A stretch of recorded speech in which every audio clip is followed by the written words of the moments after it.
Welcome to the RadioU podcast. I'm Hudson. And I'm Allie. Coming up, mark your calendars, December 18th is Doomsday. Also, is the Bachelorette dead? All that and more on the way next.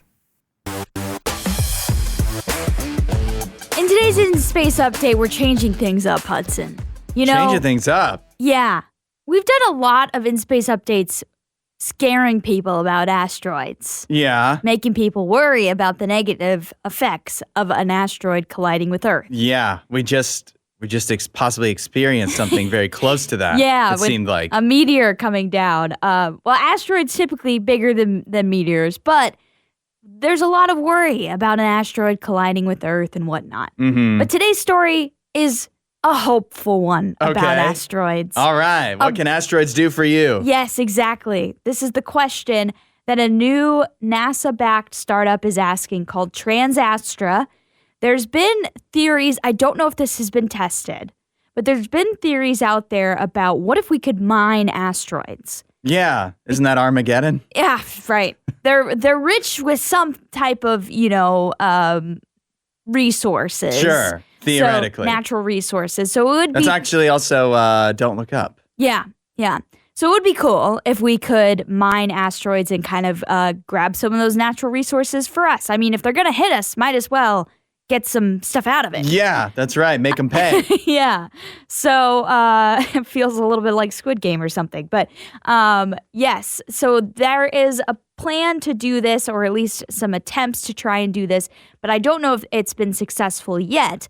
But this new NASA-backed startup called TransAstra is developing a plan to capture entire asteroids using a giant inflatable bag. They're not actually doing that. Instead of drilling into them, because that's the other, more, well-known plan. Again, I don't know if that's actually been done yet or if it's just a theory. We've barely landed anything on an asteroid at this point, right? So I don't think we've mined one. Right. I don't think we've mined one. We have landed on one, though. So I'm wondering if maybe there was some drilling that went on there so that we could kind of understand the asteroid a little bit more, where it came from, all of that.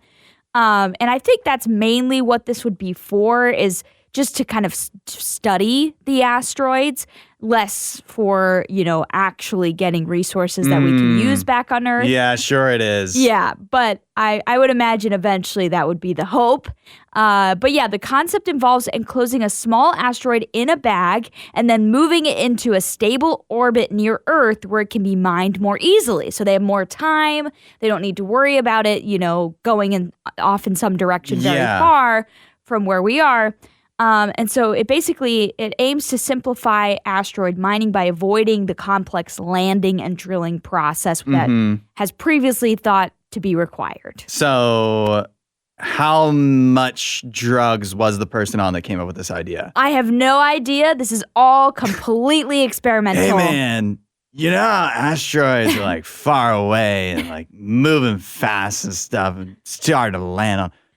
What if we just put it in a bag around it?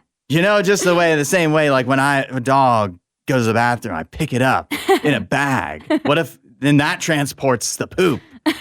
We could also use a bag to transport the asteroid, bring it closer, but then we can land on it. Yeah. This sounds crazy. It's an insane idea. It definitely is a crazy idea, but NASA is backing this. NASA is indeed helping develop and test this technology, because if this were to work, this would be a massive technology upgrade. That's a good point. Huge. If we were able to somehow put a giant bag around an asteroid and stop it from going however many thousands of miles an hour in whatever direction it's going, and bring it to Earth safely without hurtling it in our direction, but just slow it down and then put it around Earth, that would be a game changer. It would be crazy if they could do this. Yeah. Absolutely insane. But if they can do that, who knows what? We could get a whole new moon. Talk about lassoing the moon. That's the classic thing. Basically what we're doing. That's kind of what this is. Jimmy Stewart came up with this. Right. Although the idea of transporting even a small asteroid remains to be quite the challenge. It's insane. This is actually insane.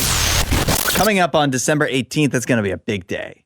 This year. Yeah, December 18th, 2026. Big day. Okay. Because it's the release day of Dune 3. Nice. It's also the release day of Avengers Doomsday. Whoa. Both on the same day. Sounds like Barbenheimer Part 2. It is. They're calling it, and I instantly thought of this too. It's Doomsday. Doomsday. Yeah. So I love that. I feel like this is going to be an even more treacherous undertaking to watch both because both of them are probably going to be like 3.5 hours long. I know. It's going to be like a full-time job to be able to watch both of these on the same day. Yeah, for sure. But I cannot believe right now there's kind of a debate of whether one will move, but you're running out of time. It's kind of crazy to move a movie release date even 9 months ahead of time. Yeah, like there's not a lot of weekends available, you know, for people to move their movies around. I think they worry about what does that mean for, how much money they can make because you don't want to be cut off by another movie. Mm-hmm. And I know a lot of these big movies like to release in December because end of the month for December, there's usually a push for Christmas movies, like releases during Christmas time. Mm-hmm. But after that, it's very quiet in the box office. Right. So you can have a lot of long legs if you release at the end of the year. Yeah, and as long as you get the movie out by Christmas Day, people have that whole week of, between Christmas and New Year's, you've got time to fill. Yep. And a lot of people are going to go to the movies. Typically, there's also like a big family movie, which I'm sure will come out probably on Christmas Day, some Minions or something silly like that. Right. But either of these movies, apparently Warner Brothers claimed the date first, December 18th for Dune 3. Okay. And then Disney tried to move in with Avengers Doomsday, and now they're both refusing to move. But and you're like, why can't they both release on the same day? Because each movie theater only has so many screens, particularly the premium IMAX, screens. the 3D, like the big screens that are going to charge extra for these. And so it actually probably wind up hurting both if they stay on the same day. Yep. Even though over the course of time, over that December 18th, you got like 2 weeks through New Year's, they're both going to make plenty of money. Yeah. But that first opening weekend is so important, it could actually hurt both of them. Well, I know Dune was, as you said, Dune was on it first. That doesn't mean that they need to stay there, but they were on it first.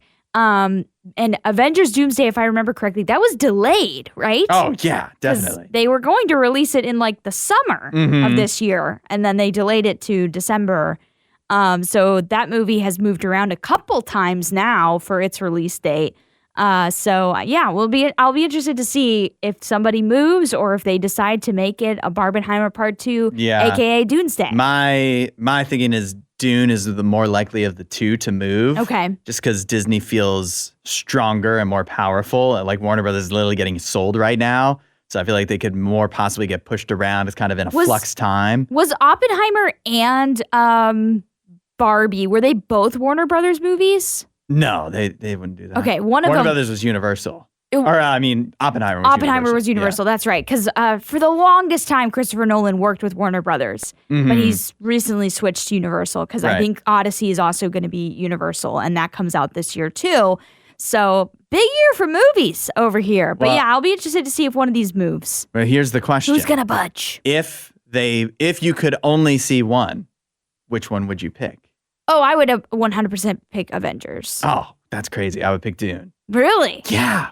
The Avengers movies have been bad. The Disney movies have been bad. Both Dune movies have absolutely slapped. I would agree with you that Marvel has fallen off recently and has not been as enjoyable. But I would... Really?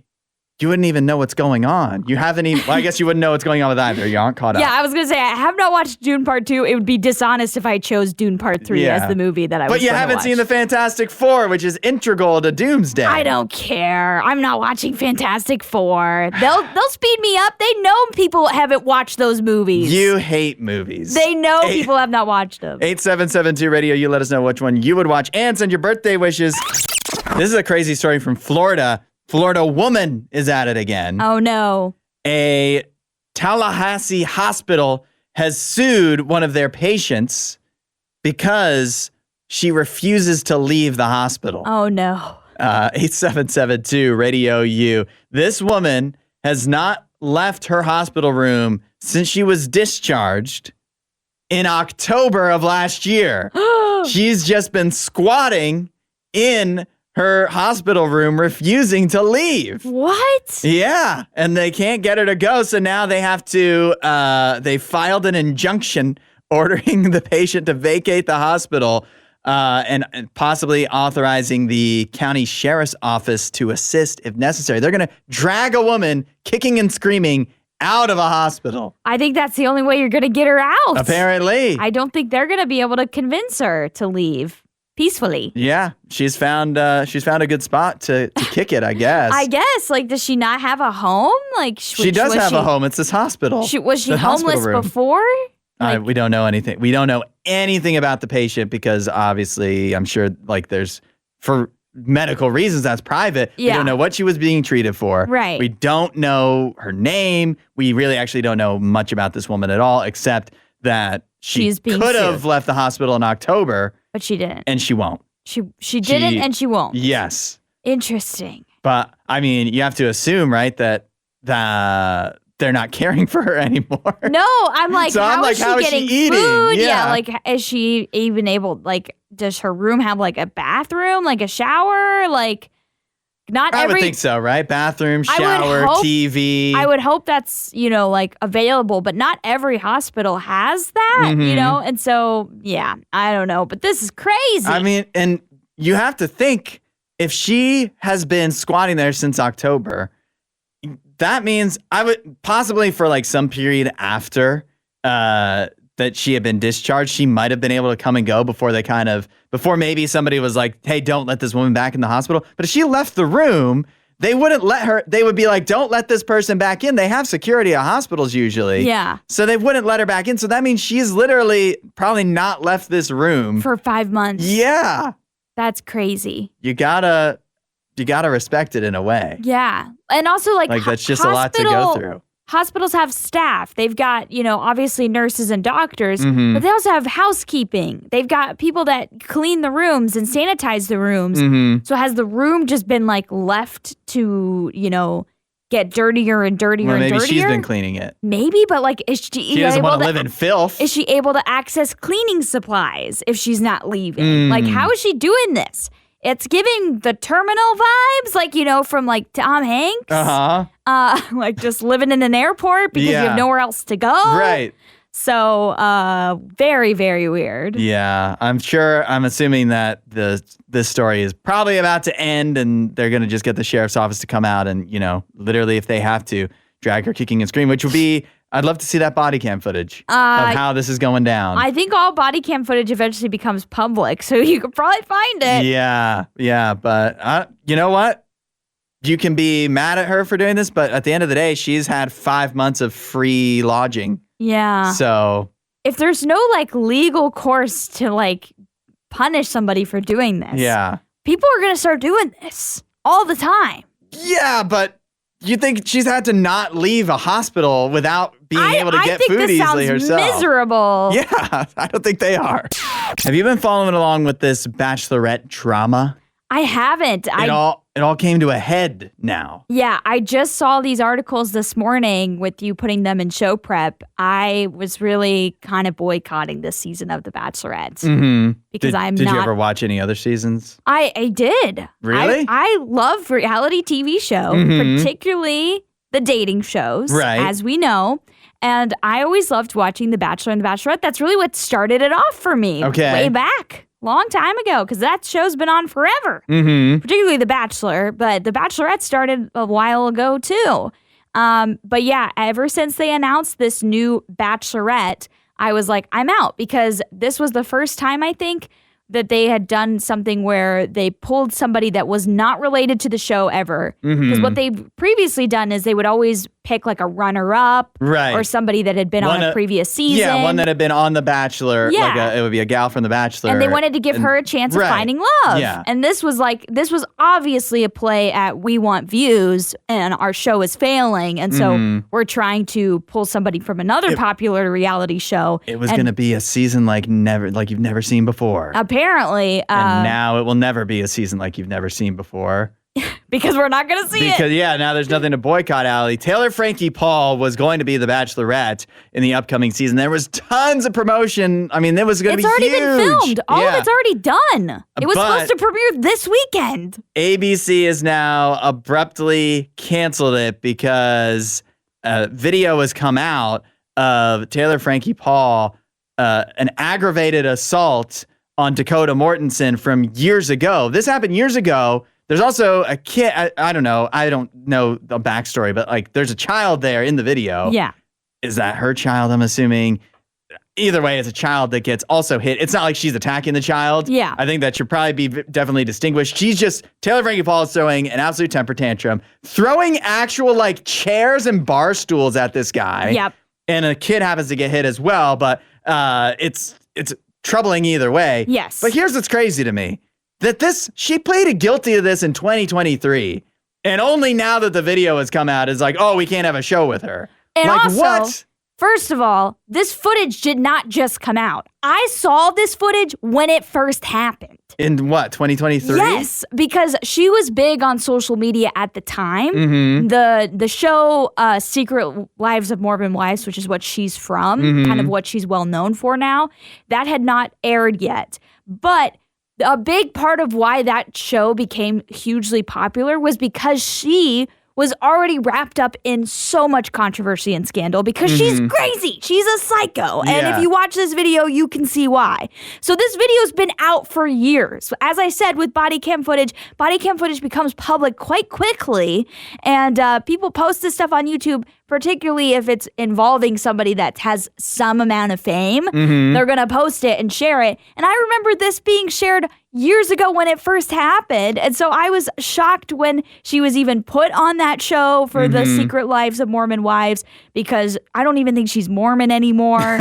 And also she seems awful. And I don't want to say people can't change. That's not what I'm saying. But it's just like, overall, it just feels icky to me that they would just decide to go ahead and platform this woman who just... She's been in really bad relationships in the past. Like, and you want her to find love with these poor guys? There's lots of single women that they could have chosen instead. Yes. Well, it sounds like you have been following it. I had for years. I had been following it because of the body cam footage. I watch body cam footage all the time. And so I saw that, but I never watched the Secret Lives of Mormon Wives show because it seemed like a joke. You know, these people most of them aren't even Mormon. And then when she was announced to be the Bachelorette, which was over a year ago, I was like, I'm out. No, thank you. I don't want to watch this. Well, the Bachelorette, the new season, definitely canceled. I'm seeing that it could cost Disney and ABC about $50 million. Oh, no. Oh, no. That's a drop in the bucket for them, guys. Maybe this will teach them a little lesson. But it should teach them a lesson. Watch body cam footage that came out years ago. Come on. Did you seriously not know that she was involved in this controversy? You went ahead and filmed the whole season? The good news is Taylor Frankie Paul been offered a contract with the Baltimore Ravens. Get your popcorn ready. It's our Friday tradition, the weekend watch list, letting you know which movies are new that you could be watching in theaters and at home this weekend. Starting off with Project Hail Mary. It's finally here. Starring Ryan Gosling. Science teacher Ryland Grace wakes up on a spaceship with no recollection of who he is or how he got there. As his memory slowly returns, he soon discovers he must solve the riddle behind a mysterious substance that's causing the sun to die out. As details of the mission unravel, he calls on his scientific training and sheer ingenuity, but he may not have to do it alone. Project Hail Mary is now in theaters. It has a 95% on Rotten Tomatoes. Let's go. Sci-fi is back, baby. Dana Barbuto of the Boston Movie News says, at times, it's a zero-gravity slog to get through. But Gosling is so out of this world that he saves the movie from being sucked into a black hole. That's an odd review. Doesn't sound very positive. It's like half good, half bad. Well, that could be the movie. Yeah, but at 95%, I was thinking it would be a little more glowing. 95%. Remember, 95% thumbs up. Yeah, not 9 out think of 10. With a 95%, that there would be a little bit more positive things to say. I see a lot of the ones I was scrolling through are similar to that. Okay. So it's not a perfect movie. Worth the watch. Yeah. But that doesn't mean that it's The Godfather. Right. Also out this weekend, Ready or Not 2. Here I Come. After surviving an all-out attack from the Ladomus family, Grace discovers she's reached the next level of the nightmarish game, and this time with her estranged sister Faith by her side. To survive, Grace must keep Faith alive. Faith the person. Yes. And claim the high seat of the council that controls the world. 4 rival families are also hunting her for the throne, and whoever wins will rule it all. Oh my gosh. That's too much going on. I was ready for Ready or Not to be done with the first movie. I liked the first movie. We don't need a second one, but apparently they thought differently. Do we? Ready or Not 2, Here I Come is now in theaters. It has a 76% on Rotten Tomatoes, and Christy Puchko of Mashable says, Ready or Not 2 goes harder than the original. It makes sense. They always have to increase the blood in the sequels. That's the classic Scream thing, right? Apparently. The deaths have to go up in the sequels. I guess so. In this case, it pays off. At least according to Christy Puchko and the rest of the critics. Also in theaters this weekend, The Pout Pout Fish, starring Nick Offerman. What? It's a hilarious and heartwarming story of an unlikely duo, Mr. Fish, Nick Offerman, a pouty introvert, and Pip, an energetic sea dragon who embark on a daunting quest to find a legendary fish. Is this an animated movie? Yeah, from the book. I've never heard of it. They have to find a legendary fish to grant their wish to save their homes, not lives. It has a 60% on Rotten Tomatoes. It is in theaters. And Mark Dusick of Mark Reviews Movies says the Pout Pout Fish, with its generic design and animation, features no sense of wonder. With its bland adventure tale, a real feeling of familiarity. All right. And finally, Peaky Blinders, The Immortal Man. That's right. Amid the chaos of World War II, Tommy Shelby returns from a self-imposed exile to face his most destructive reckoning yet. With the future of his family and country at stake, Shelby must face his demons and choose whether to confront his legacy or burn it to the ground. Uh-oh. Peaky Blinders, The Immortal Man is now on Netflix. It has a 90% on Rotten Tomatoes. I like to hear that. Jeanette Katsoulis of the New York Times says, in its quest to give us a little bit of everything, it finally delivers not nearly enough of anything. Oh, dang. That's heartbreaking. Yeah. Have you watched Peaky Blinders, it sounds like? I have. I love Peaky Blinders, so I'm very excited about this movie. I've never watched any Peaky Blinders, although it feels like something I would like. I really loved that show a lot. So I highly recommend it to everybody. Well, a big weekend for movies. Literally, I say this all the time, but it's true. Something for everybody this weekend. It does sound like there's a lot of things to watch. From a 2-year-old that wants to see an animated fish all the way up to somebody that wants to see people die in Ready or Not 2, Here I Come. I definitely don't want to see people die in that one. Something for everybody. Also, I'll tell you what I will definitely watch this weekend is the sequel show, the second season of Jury Duty, Company Retreat. Okay. I cannot wait. That's on Prime Video. I don't know if the whole season all goes up at once or if it's just Is that the one where it's like fake, but except one person doesn't know? Yep, 100%. Okay. It's basically like The Office, except one person is a real Not person. in on the joke. Yep. Yeah. And I cannot wait because the first season, the Jury Duty with James Marsden was hilarious. So remember how Netflix has been accused of telling their filmmakers they need to restate the plot over and over again? Yeah, I remember listening to a Joe Rogan podcast with Ben Affleck, I believe, and was it Matt Damon? Yeah. And they literally said Netflix told them that for the new movie that they just came out with, I can't remember what that one was called. The Rip. Yeah. They were told you have to add, like they made them change the script. You have to restate the plot like halfway through or something. The quote from that is, it wouldn't be terrible. This is what Matt Damon said, that Netflix said to him. It wouldn't be terrible if you reiterated the plot 3 or 4 times in the dialogue because people are on their phones while they're watching. Okay. Yeah. That was his quote. It was made fun of at the Oscars. Oh, one really? of the really good, pre-taped scenes that Conan did. Okay. It was him and Sterling K. Brown. They were recreating one of the classic scenes from Casablanca where Sam's playing the piano. He's talking to Rick. And they keep reiterating things that are like obvious. Like Sterling K. Brown goes, and Rick, to reiterate, you're just now realizing that you're still in love with Ilsa, even though she's married. Like they do that for 3 minutes, and it's hilarious. Yeah. Netflix, one of their film chief, Dan Lin, responded to this. Okay. He said, there is no such principle. We all actually laughed when we watched that bit at the Oscars. He says that Matt Damon is just straight up lying about it. Yeah. He didn't say specifically Matt Damon's lying, but he's saying we don't have that principle. So saying Matt Damon was lying. Interesting.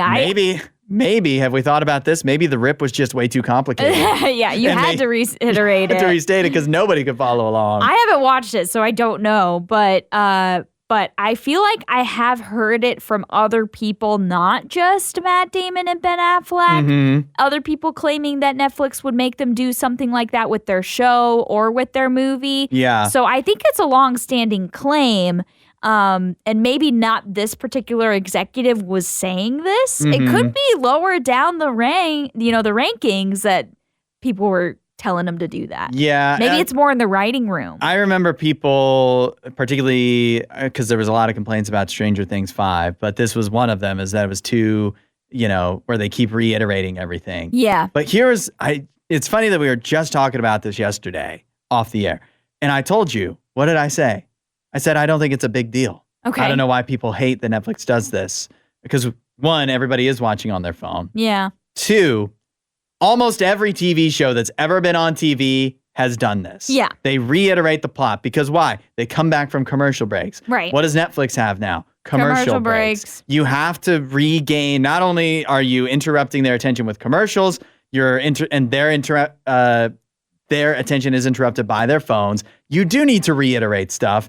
And then for movies, it's still kind of, I feel, it's not as necessary. But then again, when they're making movies that are 3 hours long, you got to keep people dialed in on what's going on. Like I remember watching some of the Avengers movies and I'm like, what's going on now? Because they don't reiterate it enough. And I'm sitting there in a theater not knowing what's going on. I feel like Avengers, like the Marvel movies, do that a lot, actually. Well, at the end of the day, you're just like, okay, they're fighting the bad guy. But like what the reason of what they're actually doing is, the exposition needs to happen. Yeah. Because you're just like, what is the point of this again? For me, as somebody, who has done creative writing, I was always told you do show, don't tell. Mm-hmm. And I think we've gotten a lot of tell lately. And I think the reason why people were upset about Stranger Things is because we had 4 seasons of Stranger Things previously, and they really hadn't done that.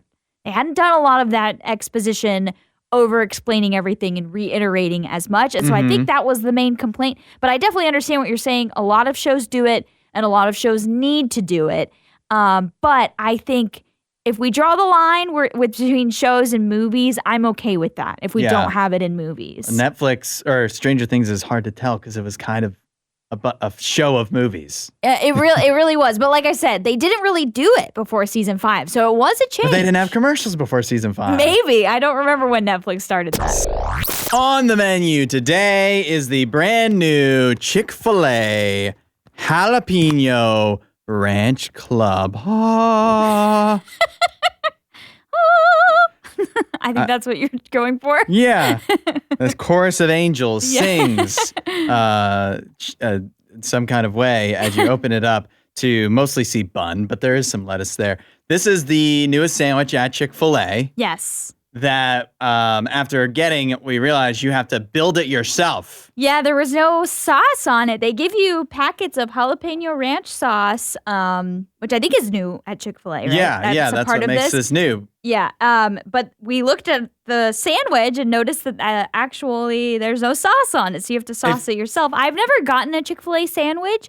Is that normal that they don't put sauce on it? Well, I mean, the normal Chick-fil-A sandwich doesn't come with sauce. Okay, so you'd have to add sauce later if you wanted. Yeah, but you've never gotten a Chick-fil-A sandwich? No, I always go for the nuggets or the tenders, usually the nuggets. That's crazy talk. I mean, those are good, but it's just like never in your life. You've never been like, everything I've had here is good. maybe I should try the sandwich, try to branch out. I just am not a big sandwich eater. I don't like a lot of bread. This is a lot of bread. This bun is massive. This bun is massive, but it does look like a brioche type bun, so I think it'll be good. Apparently, it's a buttermilk ranch bun. Oh. I have here, so you can get it either original spicy or grilled. I have spicy. You have original. Yes. It's on a buttermilk ranch bun with pickled jalapenos, pepper jack cheese, and strips of caramelized onion flavored candied bacon. And then it says pairs, I guess it does say online, pairs well with jalapeno ranch on the side. Oh. Even though you call it the Jalapeno Ranch Club. Feels like you would put the jalapeno ranch. I just put the sauce on. Yeah, I just put the sauce on. If you hadn't examined, I would have bitten into this and been like, where is the sauce? Where's the jalapeno ranch? You messed up, Chick-fil-A. But they also, it just comes with lettuce and tomato. I excluded the tomato because I don't like tomato.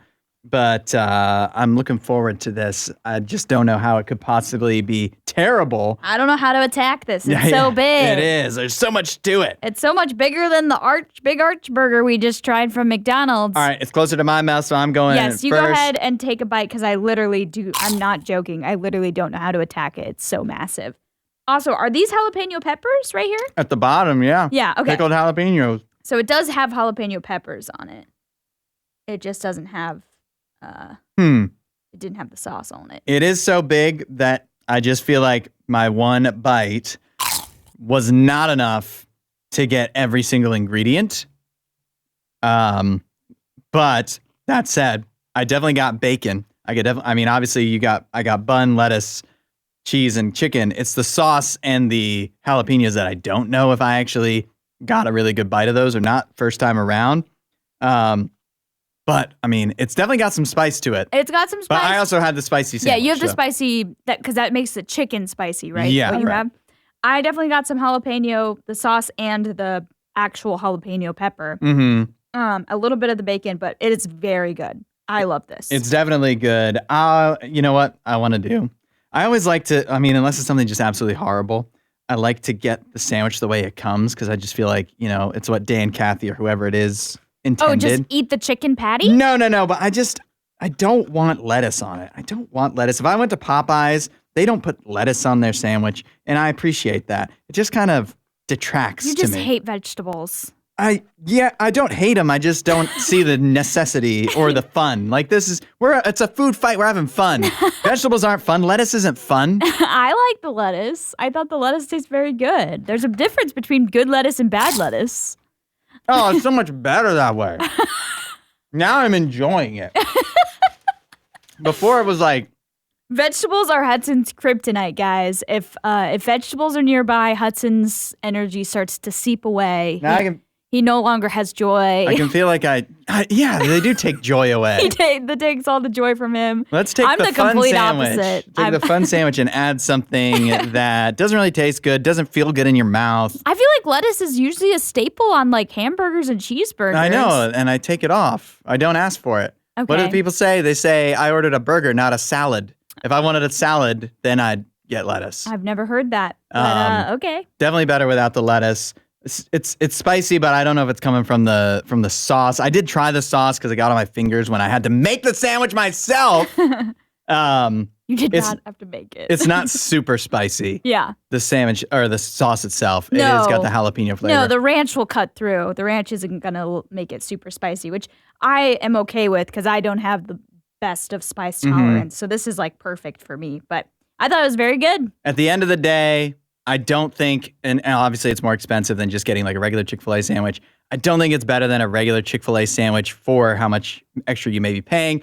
I also certainly don't think it's better than the Popeye spicy sandwich. Okay, I've never had that, so I don't know. Streets behind that. So, okay. But it's still Chick-fil-A, so it's still good. It's still incredibly good. That chicken I could just eat that chicken all day. Go ahead, take that bun off and have some fun. No, I'll be eating the sandwich, but I literally mean I could eat the Chick-fil-A chicken for every meal. Isn't it funny that I'm like, I don't want the lettuce, and you're like, I don't want the bread. Yeah, you're like, bread isn't fun. The bread, to me, it's just like I get filled up on the bread, and I'd much rather get filled up on the other contents of the sandwich. So that's how I am. Oh, I am. Give me more bread. I'll take your bread. Add more bread to it. Thanks for listening to the RadioU podcast. Don't forget to rate and review the show.